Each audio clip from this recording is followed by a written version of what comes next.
Você sabe o que seremos no santuário eterno de Deus? Seremos colunas.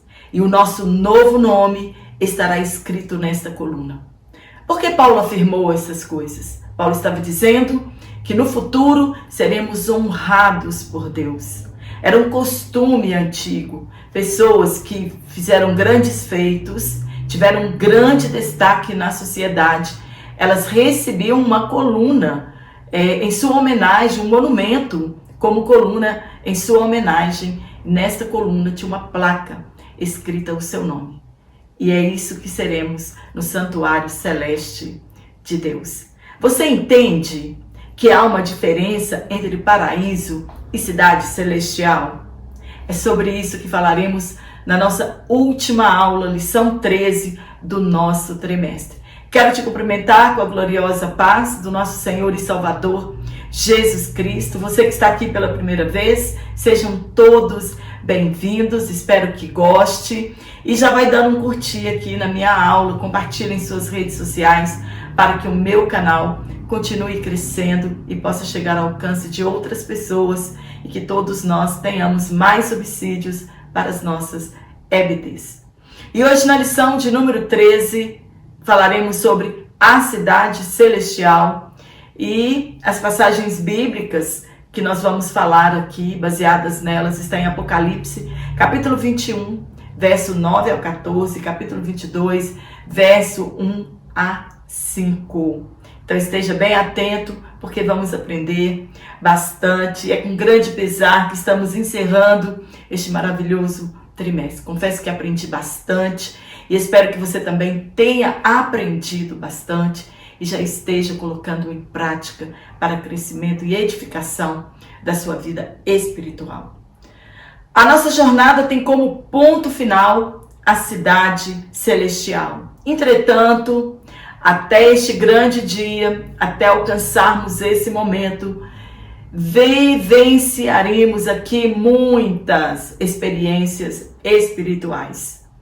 Não serão todos que alcançarão a promessa da eternidade com Cristo, e sim todos que foram iluminados e limpos pela palavra de Deus.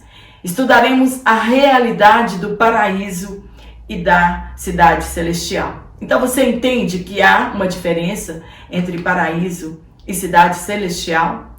Você entende que na eternidade estaremos em um estado perfeito e que agora não sabemos e nem vemos perfeitamente o que seremos, mas quando Jesus voltar, saberemos todas as coisas e seremos semelhantes a Ele. E se temos essa esperança, devemos purificar-nos assim como Cristo é puro. Paulo escreveu à igreja de Filipos, reforçando a fé deles ao dizer que a nossa cidade está nos céus, de onde também esperamos Jesus Cristo. Entre linhas, Paulo estava dizendo que a nossa situação aqui é de peregrinos. Aqui não é o nosso ponto final e que não devemos pensar somente nas coisas terrenas. Somos cidadãos do céu. Qual é o seu alvo? Você se preocupa mais com os bens terrenos ou com os bens eternos? Quando iniciou de fato a nossa caminhada? A nossa caminhada iniciou-se no novo nascimento. E a partir daí recebemos bênçãos espirituais. Capacitação que vem do alto para enfrentamento das adversidades e dos combates espirituais. E foi-nos dado a graça de Deus para suportarmos sem desistir das provações e tentações que enfrentaremos ao longo da nossa jornada. Olhando para trás, podemos dizer: Ebenezer, até aqui nos ajudou o Senhor. E se não fosse a presença do Espírito Santo em nossas vidas, o inimigo já teria nos engolido vivos.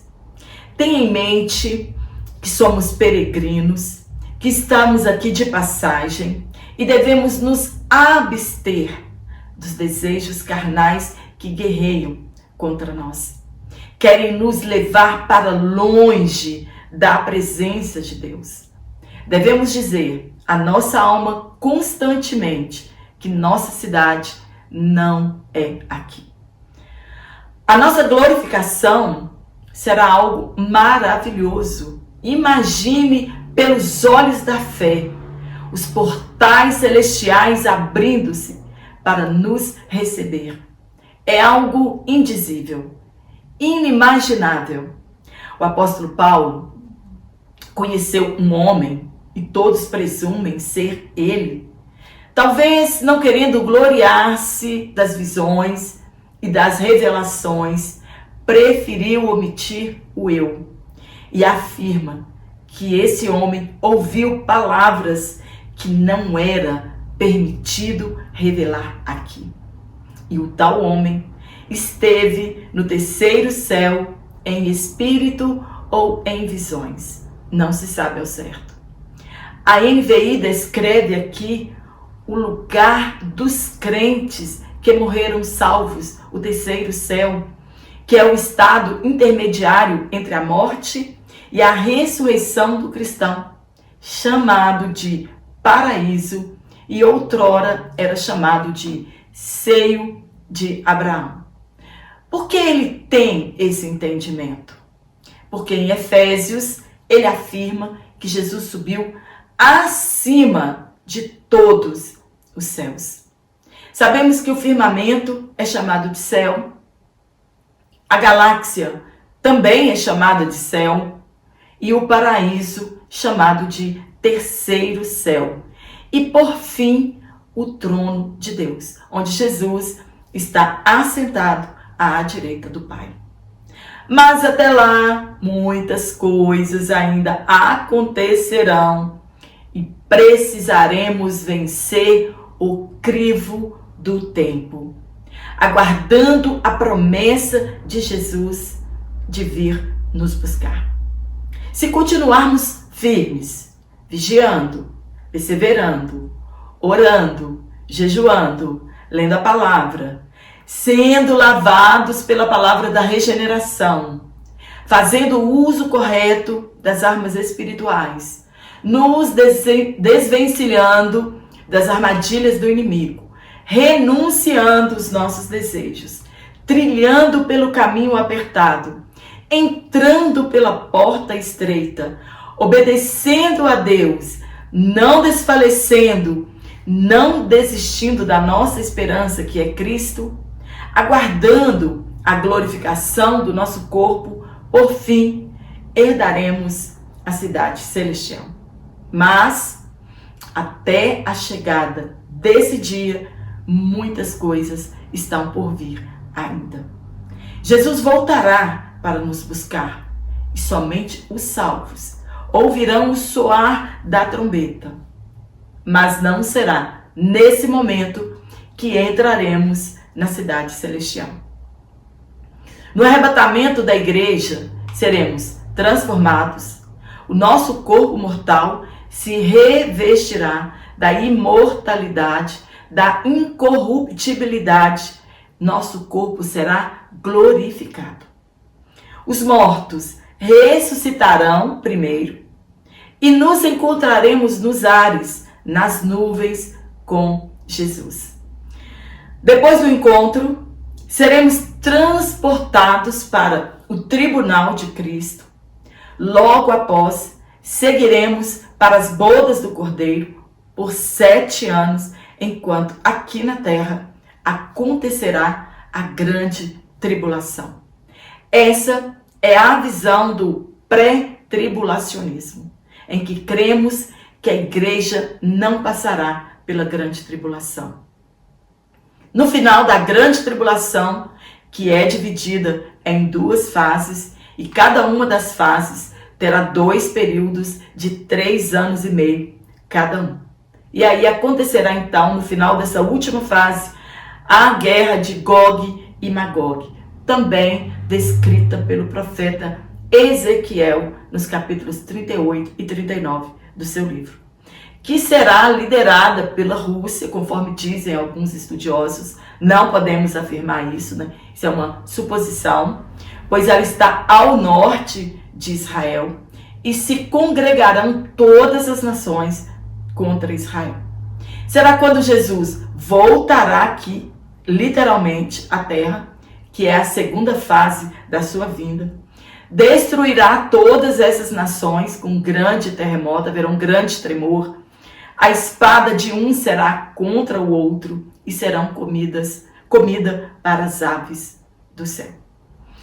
Mas haverá também uma outra guerra que está registrada em Apocalipse, que também tem o mesmo nome, de Gog e Magog. Mas esta segunda guerra, ela será liderada pelo diabo. Ela está registrada em Apocalipse. Porém, nesse tempo, eles farão guerra contra Jesus. Depois da primeira guerra contra Gog e Magog, Jesus estabelecerá o milênio, ou os 1000 anos. Muitas pessoas, né, há uma linha de que eles não acreditam no milênio, e esse milênio é um período de 1000 anos de paz. Essas pessoas não acreditam, eles acreditam que o milênio já houve, ou nós estamos vivendo essa era do milênio. E essa linha de pensamento, eles são chamados de amilenialismo. Outros acreditam que Jesus voltará somente depois do milênio, são chamados de pós-milenialismo.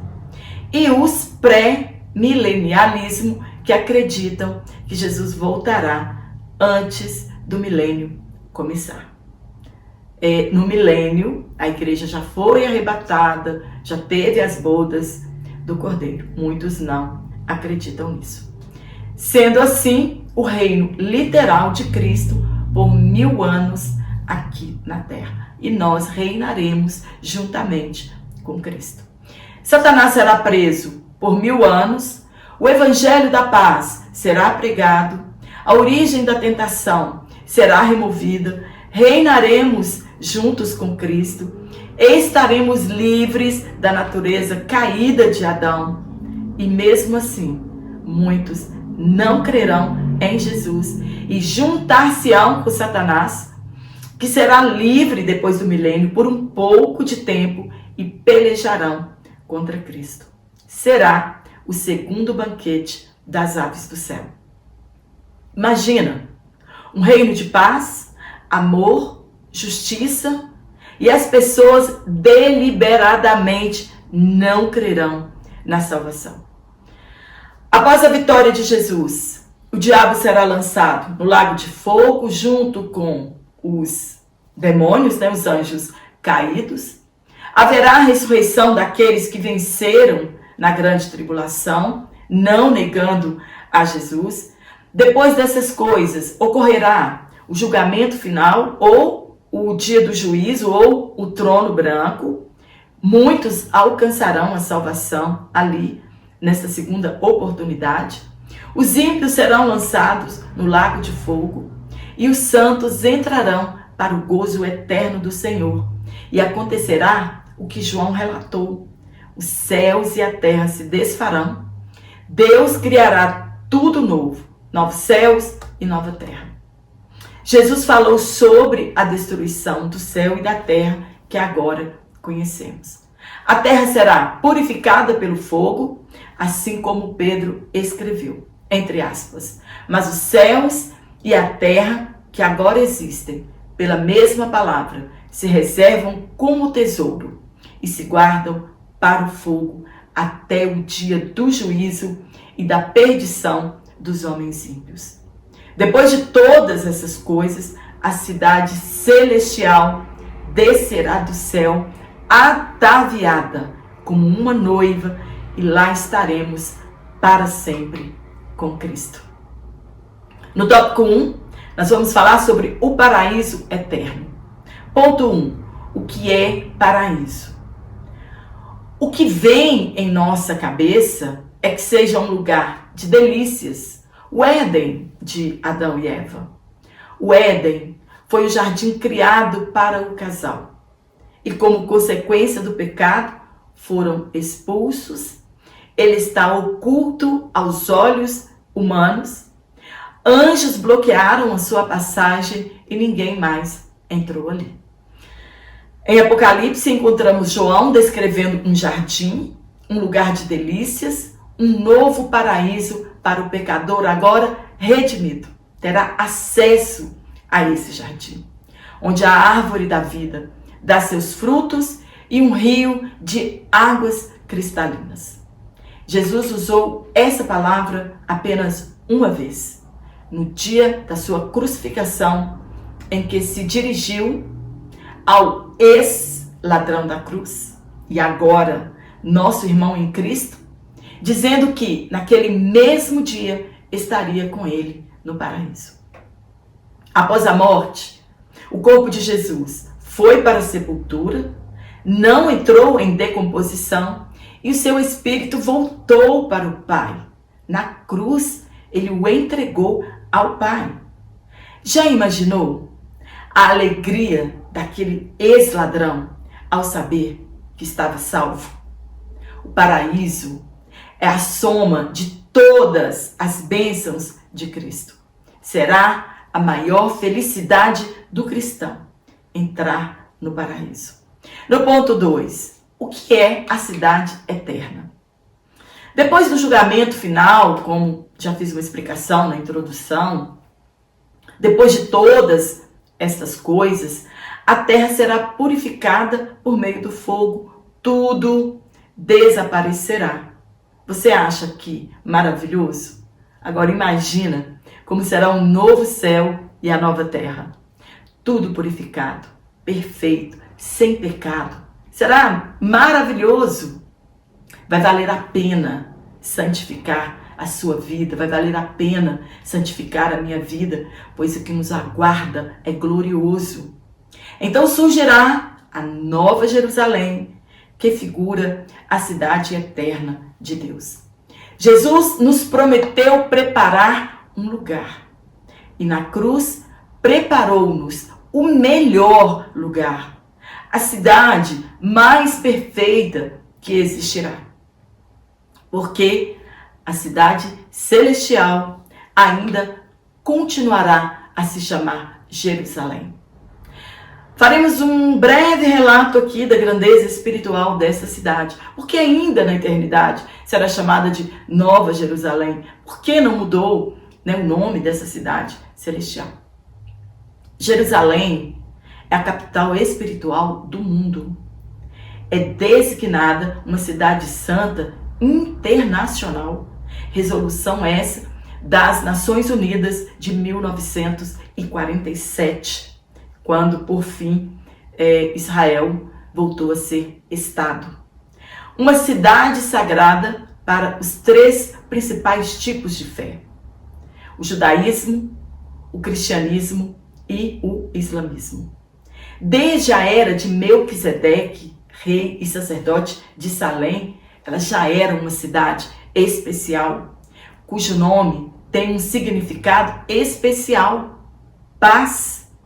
Uma cidade conquistada por Davi, escolhida por Deus para ser o centro religioso judaico, isso cerca de 10 séculos ou 1000 anos antes de Cristo.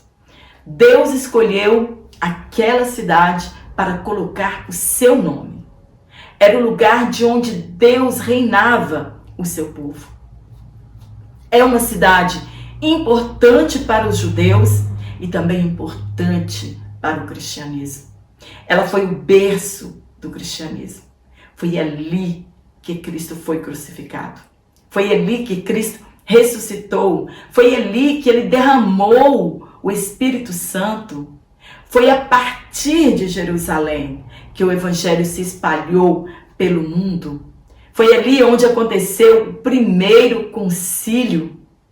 A igreja de Jerusalém é a mãe de todas as igrejas.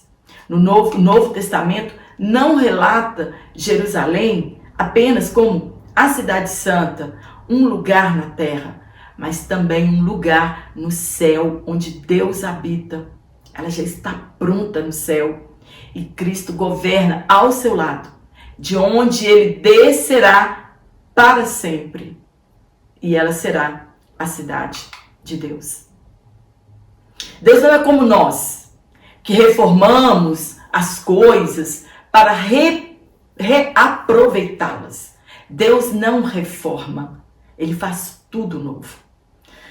Novo nascimento, nova natureza, novo homem, novo povo, novas vestes, novos céus, nova terra, um novo relacionamento com o Pai. João viu a noiva, a esposa do Cordeiro, a santa cidade, santa, porque nela não entrará nada que seja impuro ou que comete mentiras. Seu brilho, segundo a visão de João, era como de uma joia preciosa. Era a glória de Deus que iluminava essa cidade. Ela possuía um muro alto e grande com 12 portas, todas de pérolas, e um anjo em cada uma delas. 3 portas em cada direção: Oriente, Norte, Sul e Ocidente. Em cada porta estava escrito o nome das 12 tribos de Israel. Agora será o nome de José e não mais de seus filhos.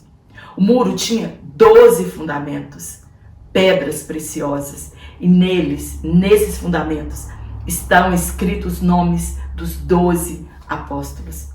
A cidade era quadrangular e de medidas iguais, comprimento e largura de 2.200 quilômetros, a espessura do muro de 65 metros.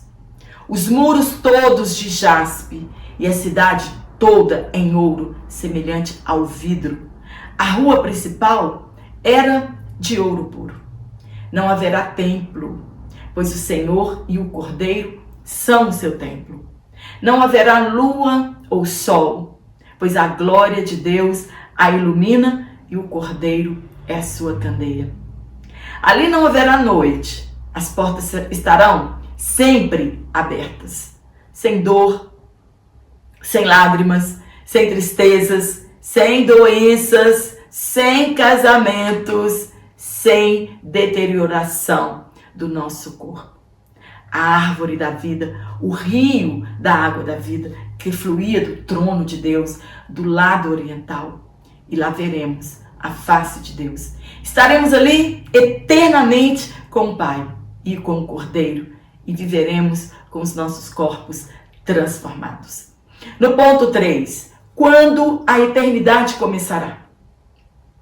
Milênio e estado eterno são diferentes. Viver 1000 anos não é viver eternamente, até porque no início os homens viviam muito, como Matusalém viveu 969 anos. Na minha opinião, a eternidade para os salvos, ela começa no arrebatamento da igreja. Depois do fim de todas as coisas, entraremos no estado eterno, em que viveremos para sempre na Nova Jerusalém, a cidade descida do céu. No tópico 2, falaremos sobre o eterno e perfeito estado. Lembrando que eu vou deixar aqui na descrição dessa aula o link do meu WhatsApp. Se você quiser receber esse comentário exatamente como eu falo aqui, você fala diretamente comigo. E também o link da Hotmart, que você adquire esse PDF exatamente como falo aqui, com menos burocracia. E não deixe de curtir essa aula. Então, de um modo geral, é um conjunto de circunstâncias, né? O estado perfeito, ele é, de modo geral, um conjunto de circunstâncias em que se está e se permanece. Por isso, entraremos em um estado perfeito. Estaremos e continuaremos do mesmo jeito, na mesma condição, na mesma disposição, na mesma situação, na mesma posição. Deus nos criou para vivermos eternamente. E o pecado que nos afastou desse ideal. Eu acredito ser por isso que nos inconformamos com a separação dos nossos entes queridos. A morte entrou no mundo como consequência do pecado e agora aguardamos a redenção do nosso corpo na eternidade. No primeiro ponto, o estado perfeito à luz da doutrina bíblica. Como somos imperfeitos, cheios de medos, cercados por inimigos vorazes que desejam nos levar para longe de Deus. E precisamos estar vigilantes sempre, pensando nas coisas celestiais, guardando o nosso coração, porque somos imperfeitos. Já pensou? Entraremos em um estado, em uma situação, em uma condição de perfeição, como era Adão e Eva. Porém, muito melhor, sem o tentador, sem nossa natureza carnal e pecaminosa. Será maravilhoso usufruir de tantas bênçãos guardadas para todos os salvos.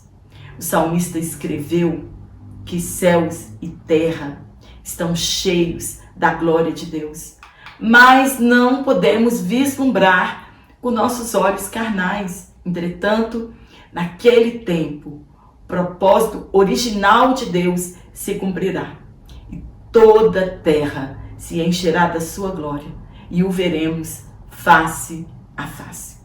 Será o tempo em que não haverá separação entre céu e terra. Seremos todos uma mesma grei de adoradores. Já imaginou? Estarmos andando juntamente com os anjos celestiais. É o sangue de Jesus que trouxe a reconciliação entre a humanidade e Deus e nos reconciliará com o mundo celestial. Como é poderoso o sangue de Jesus derramado na cruz.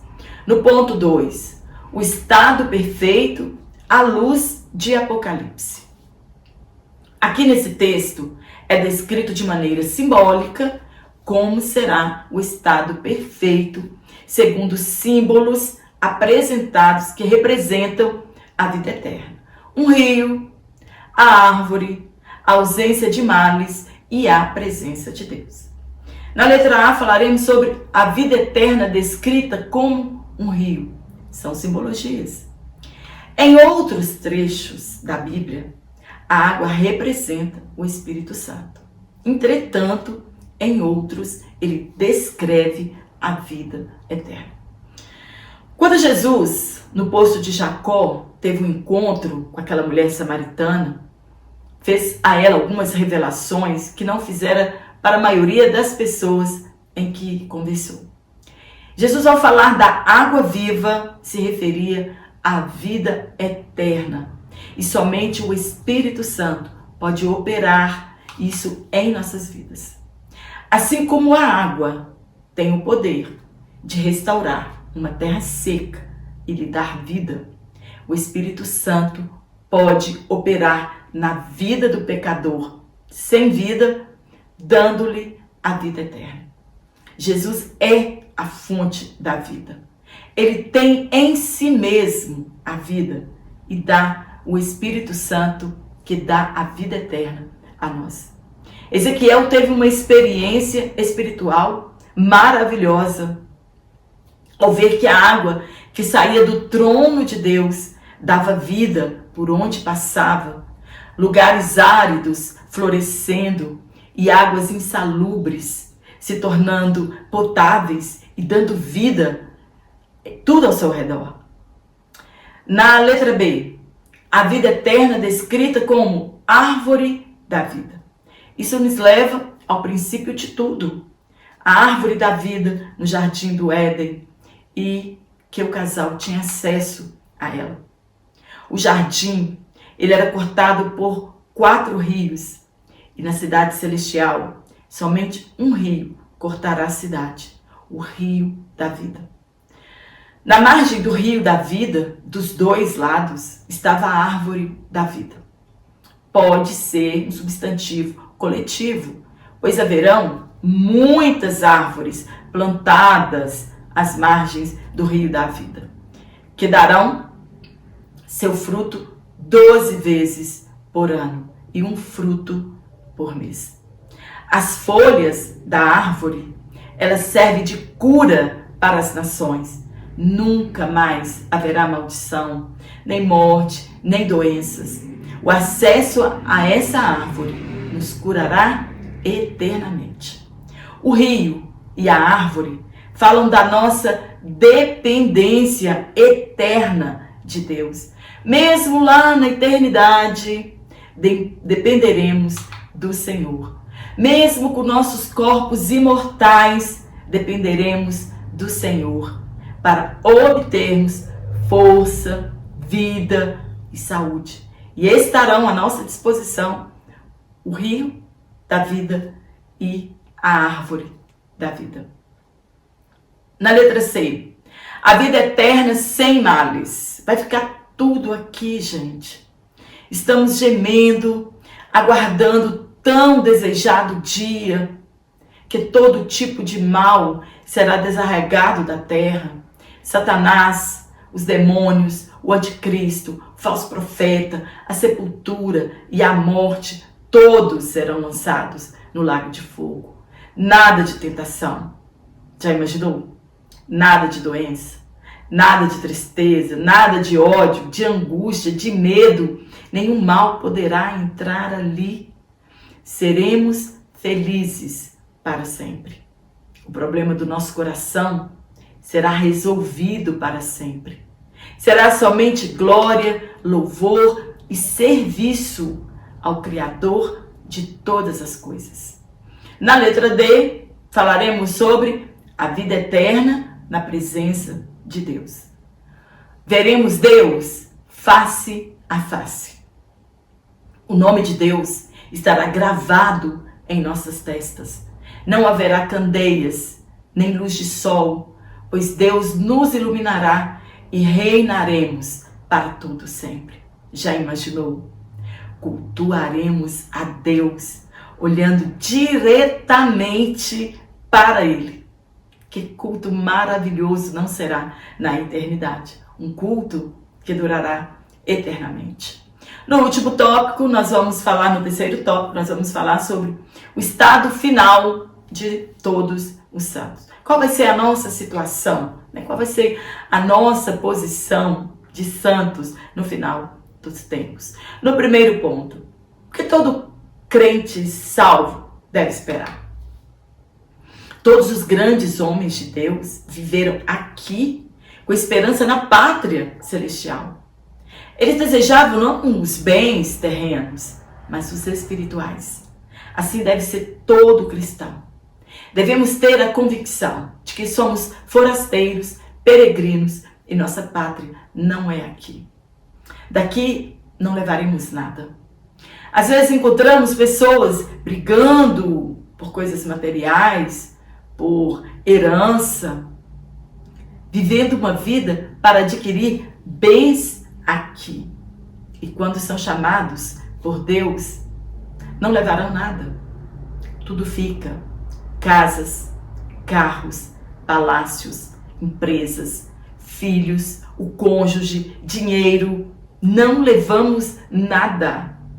Se realmente tivéssemos consciência da eternidade, não seríamos tão apegados aos bens terrenos. Abraão, Isaac, Jacó peregrinaram na terra prometida, mas continuaram vivendo em tendas, porque eles esperavam a cidade que tem alicerces, cujo arquiteto é Deus. Moisés rejeitou o Egito e foi peregrinar na terra que era dos seus ancestrais, porque ele contemplava a sua recompensa no porvir. No ponto 2, viveremos todos em unidade. Somos todos membros do corpo de Cristo, ajustados para o bem do corpo, que é a igreja, mas ainda não vivemos uma unidade perfeita. Existem ainda muitas coisas para chegarmos à perfeição. Somos cheios de falhas e de limitações, porém na eternidade haverá unidade total entre os salvos. Ninguém vai falar: ai, não vou sentar nesse lugar porque fulano tá. Ai, não vou passar no corredor porque vou encontrar com ciclano. Não vou cooperar porque eu não quero ver a ascensão do irmão Beltrano. Não. Unidade perfeita. Seremos um só corpo. Nunca houve unidade perfeita entre as 12 tribos. Sempre disputaram o poder e a força. Será a união de todos os povos, judeus, cristãos. Na cidade, as portas têm o nome das 12 tribos e nos fundamentos, os nomes dos 12 apóstolos. São povos de todas as eras, todos juntos na cidade celestial. Isso fala que não haverá segregação, não haverá rivalidades, seremos um só corpo, sem discriminação de classes, um só povo em Jesus Cristo, sem denominações, sem exclusivismo. Acontecerá o que o apóstolo Paulo escreveu: fez de 2 povos somente um, judeus e gentios. E nisso não há judeu nem grego, somos um em Cristo Jesus. No último ponto, finalmente em casa. Que alegria quando nós fazemos uma viagem. Por melhor que seja a viagem, por melhor que sejam as nossas férias, por melhor que seja o hotel, quando chegamos em casa, que alívio.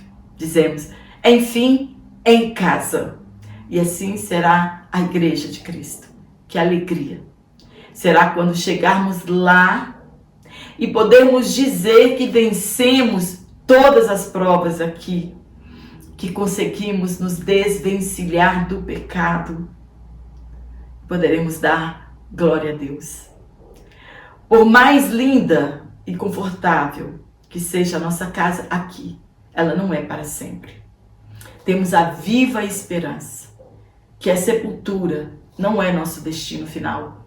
E assim como Cristo, ressuscitaremos para vivermos para sempre com Ele. Essa é a nossa recompensa, a cidade celestial. Valeu a pena renunciar ao pecado? Valeu a pena sermos separados do mundo? Valeu a pena estreitarmos nossa comunhão com Deus por intermédio da oração, da palavra e do jejum? Valeu a pena não entristecer o Espírito Santo e abandonar o pecado? Queremos ir para casa, como anelava o apóstolo Paulo. Para Paulo, o viver era Cristo e morrer era lucro, pois habitar com Cristo é muito melhor. Estar com Cristo é muito melhor. Seremos colunas no santuário de Deus, isto é, seremos honrados por Deus. No passado, pessoas ilustres recebiam como honraria uma coluna e seu nome era gravado nela. Tem certeza que você deseja desistir? Para Deus, um dia é como 1000 anos, e 1000 anos como um dia. E a longanimidade de Deus é salvação.